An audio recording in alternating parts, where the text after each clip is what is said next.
of Zen. Tonight's Dharma talk is given by Myung-Jin and Sahn. All beings tremble at the fear of death. All beings tremble in the fear of death. More colloquially, nobody wants to die. Everybody's afraid of dying, or afraid of death. My own take on it for me personally is that being dead isn't particularly horrifying to me, but the thought of the actual process of dying is really kind of a bummer. Because you don't know if there's going to be pain, that kind of thing. That's what I'm in fear of. This will probably be brief tonight. It's said that when the Buddha left his opulent lifestyle for the first time and had his charioteer drive him around so he could see what was on the outside world beyond the enclosure in which he was living, he encountered old age, sickness, and death. And he was apparently not aware of these things. That's the story anyway.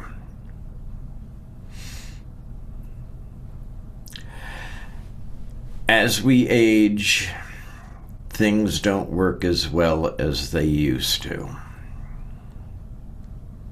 which is kind of disappointing. For me, I tend to inflict injuries upon myself more often than not on planes to Los Angeles, or in Los Angeles also, now that I think of it. I don't recover as quickly as I used to. I find myself in a position where, I'm not dodging things as quickly as I might have before. My most recent one was a duel with an overhead luggage compartment. And while I was mindful of the luggage compartment itself, I was not mindful enough of gravity. And consequently, I ended up walking down the gangway and looking down at my hand, and it was like streaming blood, which means I was probably doing that as I was making my way down the aisle in the airplane too. That's the kind of thing that, I could have dodged in the past. I could have, moved around. Maybe I wouldn't have bled as much as I did. It's one of those things. We get old. Things don't work like they used to. We don't recover as quickly as we used to. And it's a drag. It's said that the original bhikshus, and later also, would meditate in front of rotting corpses.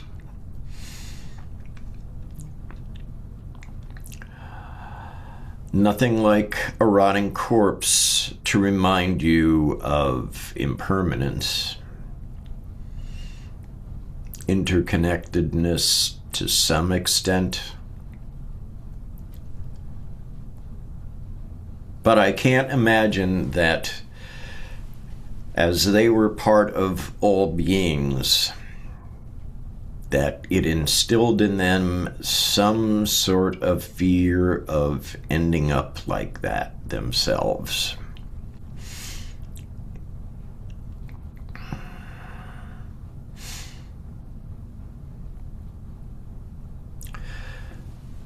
Sometimes it's not in the order of old age, sickness, and death. Sometimes old age doesn't even get a chance. Sometimes it's just sickness and death.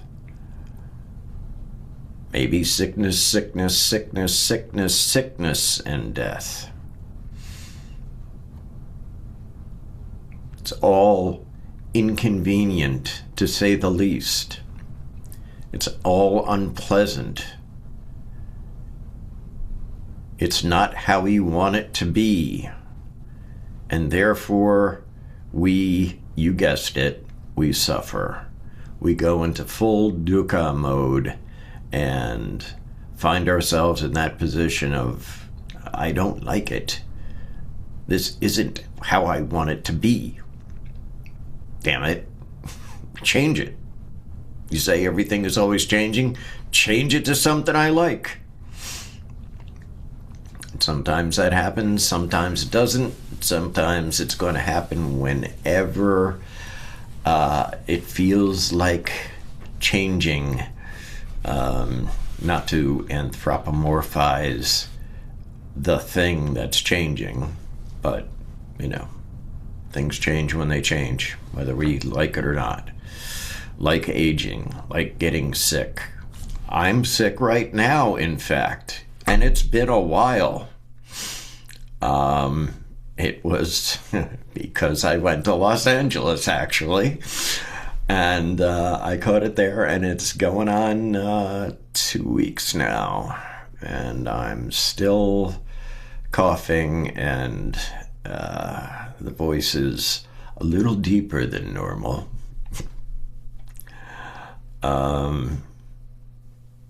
And I don't like it. It's a drag. I'd like to have chanted the evening bell chant. But I thought better of it, knowing that I would probably get through a line and then go into a coughing fit.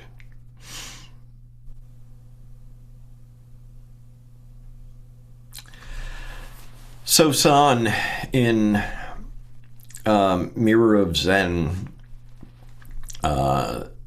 said the verse that I said at the opening of our meditation. If you do not wish to be touched by life and death, you must firmly hold the one thought and break through in a flash. Only there can you be truly freed from life and death. Note how he's saying life and death.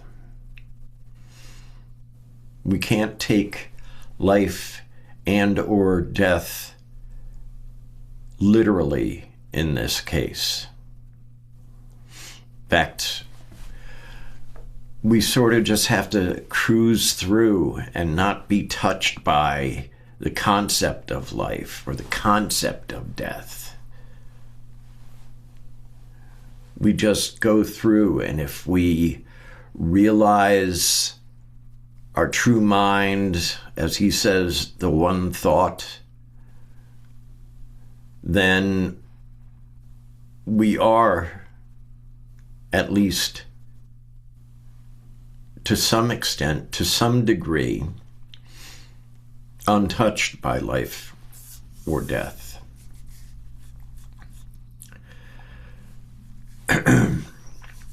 We have a sense of equanimity about our changes. I know people who have gotten really, really sick, and it doesn't seem to faze them much. My own thing, other than my Los Angeles-related injuries, is all projection. I haven't encountered the next injury or the next sickness yet. I'm playing fortune teller. So rather than attaching to things that I have no control over, perhaps it would be a better idea for me to maintain that one thought, and then I wouldn't be touched by life and death, as in touched by thoughts and concepts that haven't happened yet.